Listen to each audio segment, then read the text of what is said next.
para masigit na lumevel up ang ating pong swerte at kung kayo po'y maraming pagsubok na pinagdaanan ngayong buwan na ito na malapit nang matapos, ay mainam na subukan nyo po itong gawin sa huling Martes o huling Biyernes at ganoon din po sa darating na full moon na September 29 or sa unang araw ng buwan ng Oktubre. Basta kung kayo ay kailan may time at makakapaglaan ng ilang minuto, ay gawin nyo na po ito para mas lumevel up ang inyong swerte ngayon darating na buwan ng Oktubre. Para siksik-liglig at aapaw maraming pera ang darating sa atin mga bossing ko. Ngayon pa mga bossing, ano po ang dapat nating gawin? Kumuha po kayo mga bossing ko ng isang malinis na papel. Sa papel na ito ay isusulat natin ang lahat ng ating mga ninanais. Halimbawa po mga bossing ko, halimbawa, mananaya ka. Kung ano yung numero na alaga ninyo, isulat nyo dito.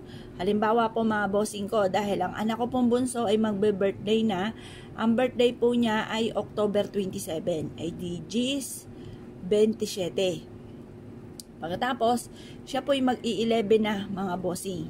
Tapos, sulat nyo po dito, halimbawa, ilan po yung anak ninyo, kung ilang taon na po ito. Ang isa kong anak na panganay ay 19 years old. Tapos, ako po mga bossing ko ay 42. Ilan na po ito? 1, 2, 3, 4, 5. Tapos, ang mister ko po mga bossing ko ay 44. Yan. Ang isusulat nyo po dito sa numero kung alaga na ito ay mananalo ako ng jackpot. Yan. Mag-wish ka rin naman, ay di lubos-lubosin nyo na mga bossing.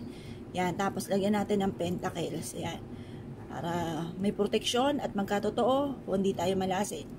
Pagkatapos mga bossing ko, wish po dito, magkaroon ako ng negosyo na dito na ako yayaman.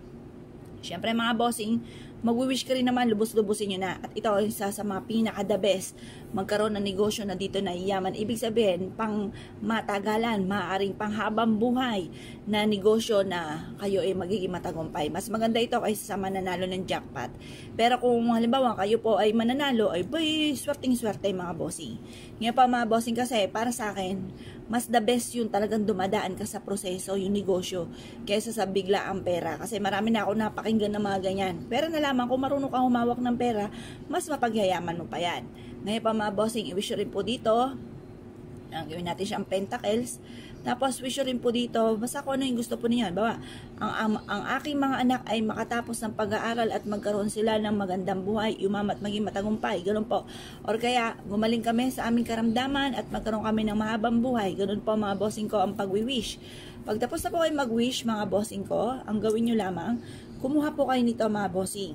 Bakit po natin kailangan ng bawang? Ang bawang isa sa mga paborito ko. Bagamat yung iba, parang hindi ka maniniwala. Pero kung hindi mo susubukan, hindi mo malalaman ng napaka-epektibo po nito. Basta huwag kayong aasa dito. Baka naman po gumawa ka ng ganito at ikaw ay aasa na uulan ng pera. At ang pera ang mismong lalapit sa inyo. Abay, wala pong ganon. Kailangan sipag at tiyaga. Kaso nga lang minsan, masisipag naman po tayo. Yun ang malaking katanungan. Masipag, madiskarte, ginawa na lahat, hindi nakakalimot magdasal. Pero nadadali pa rin tayo ng kamalasan. Kaya dyan papasok ang mga pampaswerte.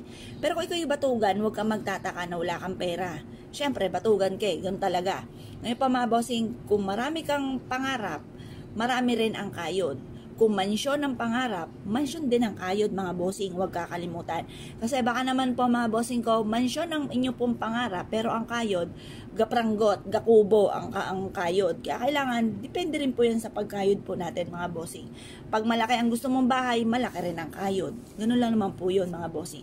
Ngayon, para ang kamalasan ay hindi mapa sa atin, or kung may kamalasan kang pinagdadaanan, ay pagdadaanan lamang at hindi nyo tatambayan, gawin nyo po ito. Ngayon pa mga bossing, tupiin nyo po yan. Pagkatapos, mag-ready ka na ng tali. Mas mainam ang tali nyo ay pula.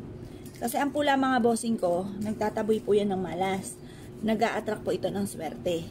Mainam po ito mga bossing ko ay isasabit ninyo sa may main door ninyo mga bossing. Sa main door. Mas maganda kasi sa main door kasi ang main door ay dyan naglalabas-masok ang miyembro ng pamilya. Or kaya po sa may kwarto ninyo, sa may bintana, kung saan kayo ay natutulog. Sabit nyo lang po ito at makakatulong po ito upang sa ganon ay mabilis yung makamtan ng mga pinapangarap or yung mga kamalasan na paparating ay hindi mapapasa inyo.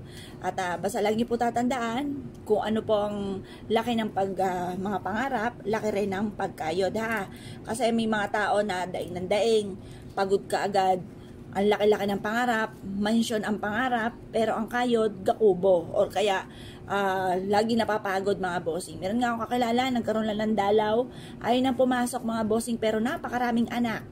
Kailangan marami kang anak, marami rin ang kayod mga bossing, kasi kawawa ang mga anak. Ngayon pa mga bossing ko, kayo po isa sa mga mahilig sa mga pampaswerte at nais po itong gawin, asya. Good luck po sa inyo po lahat.